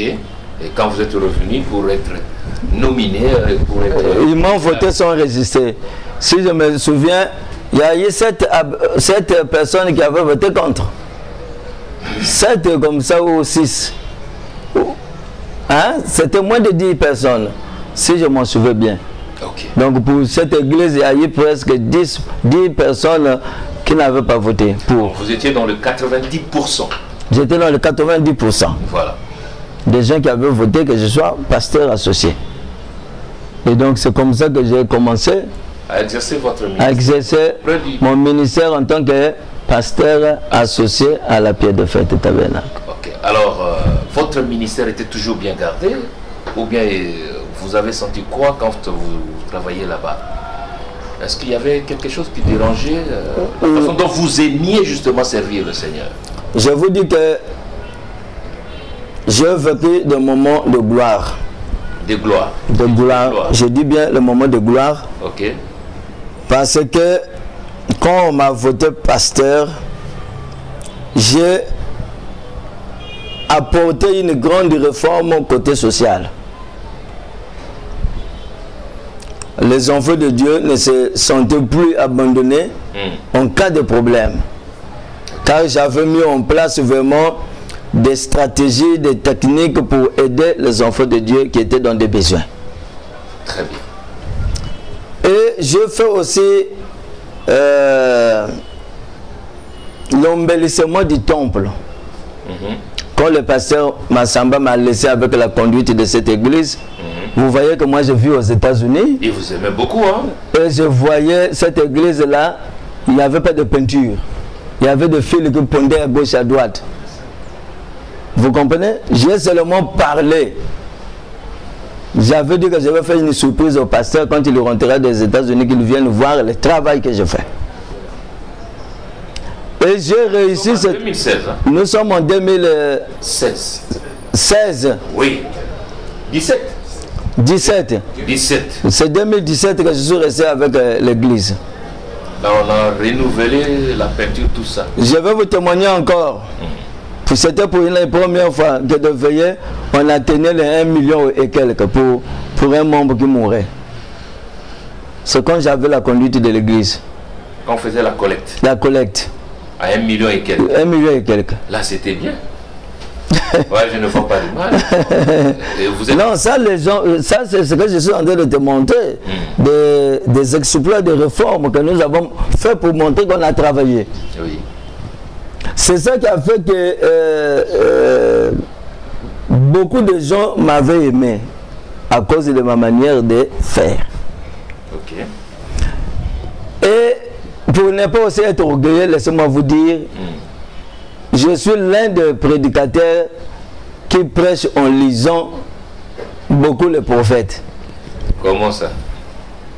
Comment expliquer? Vous êtes dans un collège auquel nous connaissons que vous êtes tous dans le message du temps de la fin. Oui. On doit toujours lire le prophète pour... Mais je vais vous donner un exemple. Quand nous étions des ministres là, oui. On avait le style du pasteur de prêcher, c'est-à-dire on ne lisait pas beaucoup, on parlait beaucoup. Tu as un titre là, hein, on se laissait plus emballer par l'inspiration. Vous comprenez? Et c'est la même chose que j'avais fait quand j'étais arrivé aux États-Unis. Mais ça ne marchait toujours pas. Non, c'est le pasteur Cap ce que m'avait dit, c'est mieux de lire pour être sûr que tu as répété réellement le prophète. Ok. Voilà pourquoi c'est depuis là que moi j'avais pris le style de lire. Voilà. Et ça tenait. Ça m'aide beaucoup. Très bien. Et je sais que les gens étaient rentrés dans ce style-là. Donc je suis un vrai répétiteur. Moi je comprends d'où vient le tape boy. Peut-être par vous. Bon, dire que ce mouvement-là peut-être par vous. Non, mon frère, dire que ce mouvement-là, c'est moi qui ai créé ça. Parce que regarde. Parce qu'on comprend clairement. Vous êtes libre, hein, parce que là, on va faire le montage après, non? Normalement, oui. Ça, c'est le pasteur lui-même. Oui. Qui a envoyé la vidéo à Blaise. Cette vidéo-là, on m'a montré. On était de prêter serment sur la Bible. Et le pasteur m'a posé des questions pour dire que promet-il être fidèle à l'ordre de cette église, soutenir la doctrine de cette église. J'avais dit, je le promets. Là, nous sommes en 2015. Et ça peut surprendre les gens que je puisse dire que je suis resté fidèle à cette doctrine jusqu'au moment où je quitte la pierre de fête. Il y a une contradiction. Vas-y. Je suis resté fidèle à cette doctrine pour laquelle j'ai prêté serment. Oui. À l'époque, il n'y avait pas la doctrine de plus de bons, de moins de prédicateurs. Parce que ceux qui me connaissent bien, j'ai resté avec l'église et je ne mettais pas de bande. J'ai prêché. À la maison. Donc c'est moi qui suis resté fidèle à la doctrine que j'ai prêté serment. Ok. Parce que moi j'avais dit que je resterai fidèle à cette doctrine-là. Quand je prête serment-là, la doctrine qui était là, c'est celle auquel je suis resté fidèle. Mais quand on est venu maintenant plus de bons, moins de prédicateurs, c'est là où maintenant moi je recule. Je dis non, moi je reste avec l'ancienne doctrine. Mais là, vous faites la contre de la vision du pasteur. Non.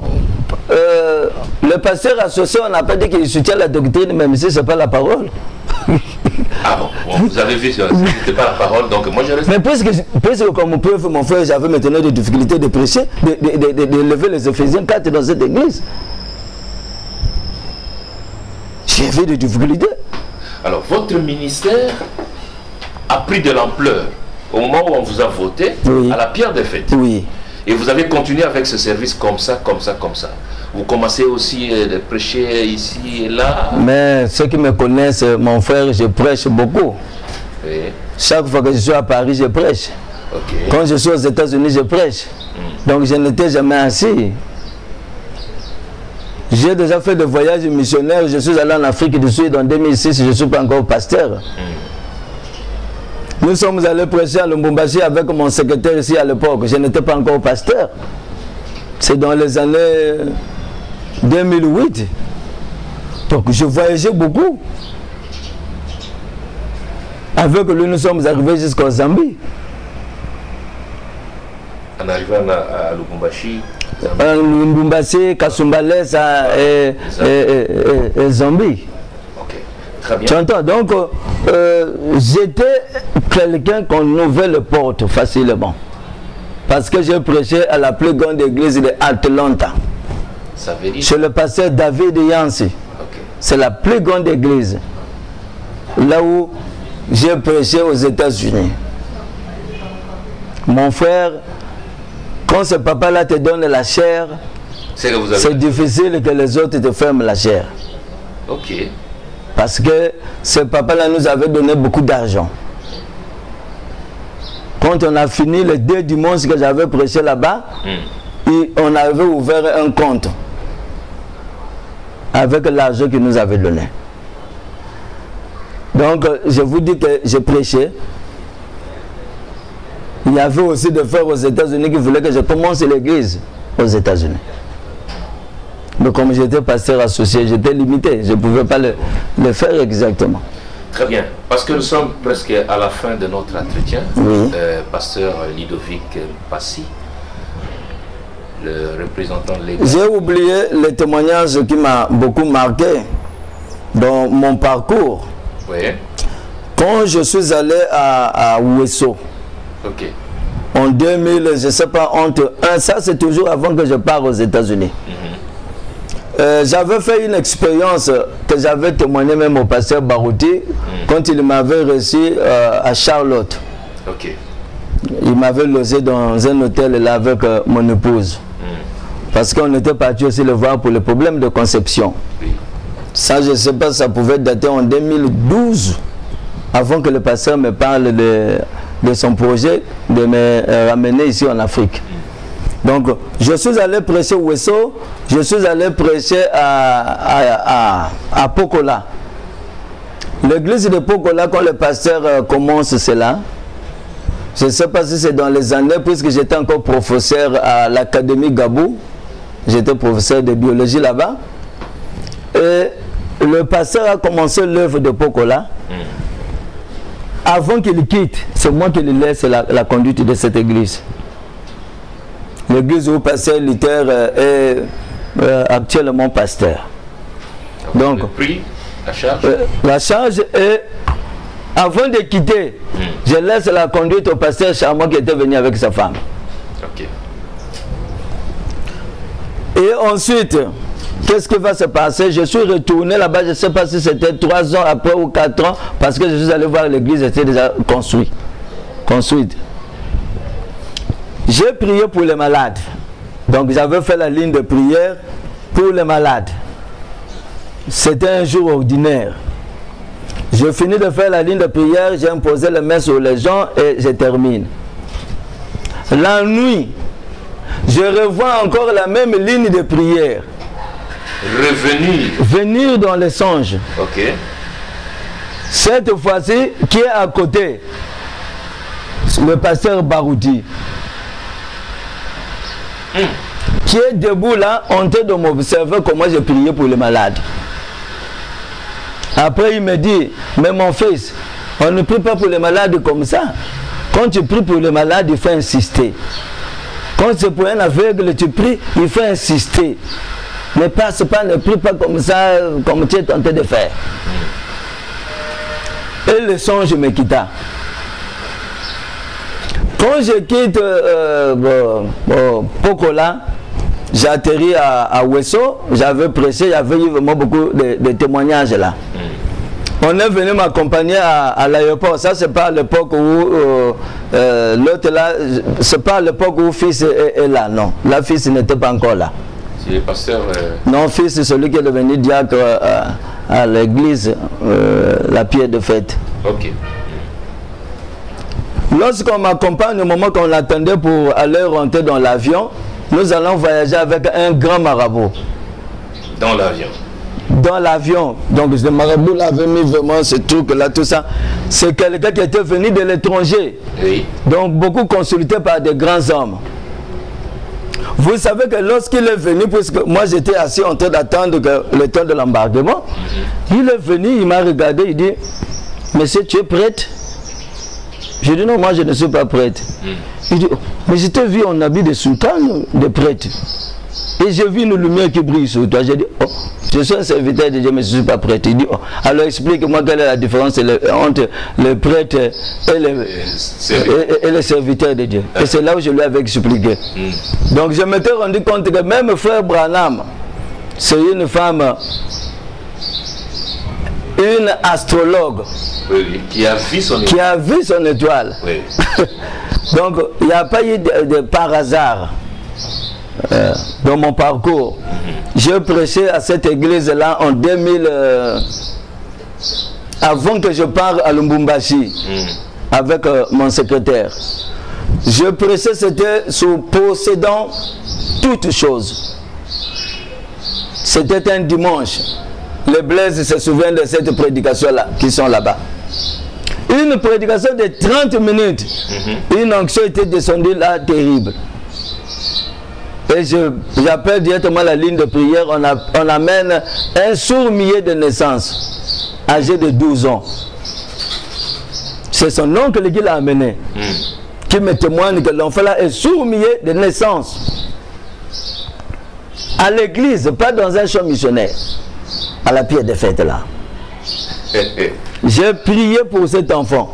Dès que l'enfant repart, arrivé au milieu là, l'enfant s'agite parce que c'était pour la première fois que l'enfant écoutait le bruit de l'autre. Et son oncle est revenu avec l'enfant pour dire que non, cet enfant n'entendait pas, maintenant il entend. En public, hein, je vous dis, j'ai pris le micro. Je fais répéter le mot à cet enfant, l'enfant là a répété le mot. Mais regarde qu'est-ce qui va se passer. Le témoignage va continuer. Hein. Nous sommes allés à Lubumbashi. Ça, c'est à peu près après 4 mois ou 6 mois. Je reviens du voyage de Lubumbashi. Lorsqu'on revenait d'un voyage, on va faire maintenant le compte rendu. Donc, on devait faire le compte rendu, là, c'était un dimanche. Dieu merci. Au moment que j'arrive, j'étais là debout avant d'entrer dans la salle, je vois ce garçon venir me saluer. Pour moi, je n'avais plus une mémoire de lui. Okay. Parce que pour une première fois que je l'avais vu, j'ai prié pour lui. Qu'est-ce qui va se passer, frère? Je vois un garçon venir me dire bonjour. J'ai dit bonjour. Toi, c'est qui? Il dit, oh, tu m'as oublié. C'est moi qui étais sourd-muet qui ne parlait pas là, pour qui tu avais prié. J'ai failli tomber. Mon Dieu. J'ai dit, mais comment tu fais pour parler un bon français comme ça? Il dit, j'apprends au fur et à mesure. Même là, je suis à l'école du dimanche. Frère, Dieu a travaillé dans nos ministères. Donc, raison pour laquelle aujourd'hui, les gens ne peuvent pas avoir de doute, ils n'ont pas affaire à un aventurier qui a commencé une église par la fin. Non. Comme preuve, j'ai dépensé presque près de 3 millions moi-même sans compter le soutien des autres, pour commencer cette œuvre ici. L'argent est sorti de mes poches. Et le soutien des enfants de Dieu. Moi-même, j'ai dépensé près de 3 millions pour cette œuvre-là. Donc, ce n'est pas le fruit de la faim ou le fruit du chômage, non. C'est parce que Dieu m'a parlé. Au moment que moi, j'étais pour rester de servir Dieu à la pierre de fête, j'ai eu un songe. J'avais commencé une église ici en Afrique. J'avais donné le songe là à mon secrétaire. J'ai dit, oh, mais comment se fait-il qu'au moment où moi je me prépare pour rentrer, pour continuer mon travail en tant que pasteur associé? Mais regarde le songe que j'ai vu. Et le nom du tabernacle. Okay. Donc nous sommes quand même des anciens qui sont là. Vous avez beaucoup de travail. On a beaucoup travaillé et Dieu, Dieu nous parle de votre ministère. Et Dieu nous récompense pour ça. Effectivement. Je vous dis la vérité, Dieu n'est pas ingrat. Vous avez vu comment nous avons commencé avec la gloire. Les gens se sont trompés. Tu sais le foule que les gens ont vu là-bas. Mais c'est un paradoxal. Cette salle-là, qu'on se plaît, ça peut compter dans les 700 personnes. Donc c'est le résultat des campagnes que nous avons fait. Voilà. Que les gens ne se trompent pas. On a distribué des affiches. Je suis allé payer l'argent à DRTV. Les publicités passaient pendant 3 jours à DRTV. J'ai mis l'argent en jeu. On a mis des pancartes dans le coin des rues, tout ça. J'ai donné des pancartes aux gens qui partaient évangéliser. Ce qui est paradoxal, c'est quoi? Dès qu'on m'avait destitué, j'avais bloqué tous les frères. Je n'avais laissé que mon secrétaire, Blaise et l'autre à l'ONU. Non. Vous avez évité le problème? Non, j'avais évité parce que quand les gens commençaient à m'écrire, j'ai parlé avec le frère. Je suis quelqu'un qui se respecte dans ce domaine-là. Très bien. Ok. Revenons parce que nous sommes presque à la fin de notre entretien. Vous nous avez relaté à long et à large votre parcours ministériel qui est vraiment important. Il fallait quand même qu'on puisse se nourrir de cela. Et nous vous connaissons par la cause des choses. Nous savons comment vous pesez dans ce travail-là divin. Alors, je ne sais pas qu'est-ce que vous avez, parce que vous avez commencé votre église et on ne sait pas ce que vous préparez pour le moment, qu'on vous laisse encore le temps de travailler, ou bien est-ce que vous avez quelque chose à dire? Parlez-nous un peu. Oui, bon, je dois travailler, servir le Seigneur conformément à la vision que Dieu m'a donnée. Et cette vision, c'est pour amener les enfants de Dieu à l'adoption, à la perfection. Et surtout, j'aimerais parler aux Tep Boys. Parce que la plupart des Tep Boys disent que le pasteur Ludovic ne croit pas au ministère de l'écoute de bande. Certainement, les gens comprennent mal ce que nous disons. Moi, dans mon programme, nous allons soutenir ces jeunes gens. Dans quel sens? Qui auront le poids d'aller faire écouter le band, d'aller gagner les âmes avec le band du prophète pour les amener à l'église. Vous trouvez ça c'est facile, comme ça? Non, puisque Frère Branham est clair, il dit que ce band devant aller partout. Ça serait écouté même dans le coin et tout ça, la recherche. Mais il y a une procédure. Laquelle? Le band ne marche pas. Non, dire que le band ne... Oui, mais raison pour laquelle, non? Frère Branham le dit ici. Donc Dieu se tâche, puis se révèle dans la simplicité. Il dit, et si vous suivez cela sur band ou autre, alors tenez-vous-en bien à l'enseignement qui est sur ce bande. Ne dites que ce que dit cette bande. Dites très exactement ce que dit la bande. Voyez-vous? Eh bien, c'est parce que certaines de ces choses, nous allons comprendre tout ceci. Maintenant, pourquoi c'est mal compris? Voyez-vous et assurez-vous bien de ne dire que ce que dit la bande. Ne dites rien d'autre.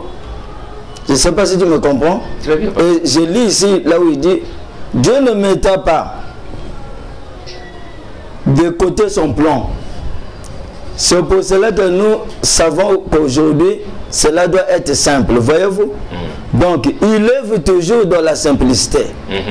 Mais au commencement, Dieu aurait pu faire en sorte que le soleil prêche l'évangile. Ou que le vent prêche l'évangile. Ou qu'un ange prêche l'évangile. Mais c'est l'homme qui l'a appelé à cela. Il ne change jamais ça. Il n'a jamais appelé de dénomination. Il n'a jamais appelé de groupe d'hommes. Il a appelé l'homme à prêcher l'évangile. Pas de machine. Pas de machine. Hein? Même de bandes.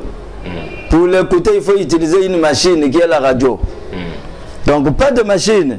Ça dit l'homme, on revient à l'homme lui-même. Donc c'est l'homme qui est censé aller faire écouter ces bandes. C'est lui-là qu'on appelle Ephésiens 4. Mais ici, Frère Branham le montre. Il y a une citation que j'avais cadrée là. J'aimerais lire cela demain. Là où Frère Branham montre que c'est toujours sous la gérance des ministres. Très bien.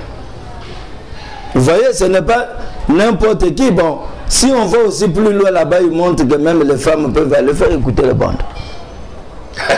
C'est là où il y a problème. Donc, ça doit être sous la gérance des ministres que nous sommes. Okay.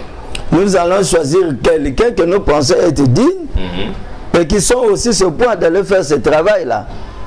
Très bien. Et nous allons le soutenir dans ce sens-là.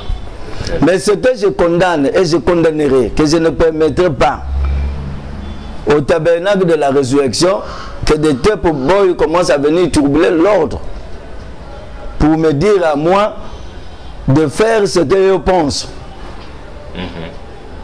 C'est ce que je ne permettrai pas. Nous allons soutenir tous ces jeunes-là qui croient qu'ils ont un appel d'aller faire écouter les bandes, c'est bon. Mais on laisse la conduite de l'église au pasteur. Tranquillement. Tranquillement au pasteur. Qui ne doit recevoir pas d'influence de quelqu'un. Et tu ne le sais pas, le prophète dit au paragraphe 34, et je sais qu'après que j'aurai quitté cette terre, ces bandes et ces brochures resteront vivantes. Beaucoup d'entre vous, les jeunes enfants, vous verrez dans les jours à venir que ceci est exactement la vérité, parce que je l'ai dit au nom du Seigneur. Moi, je crois à l'écoute de bandes. Parfaitement. Vous comprenez? Oui.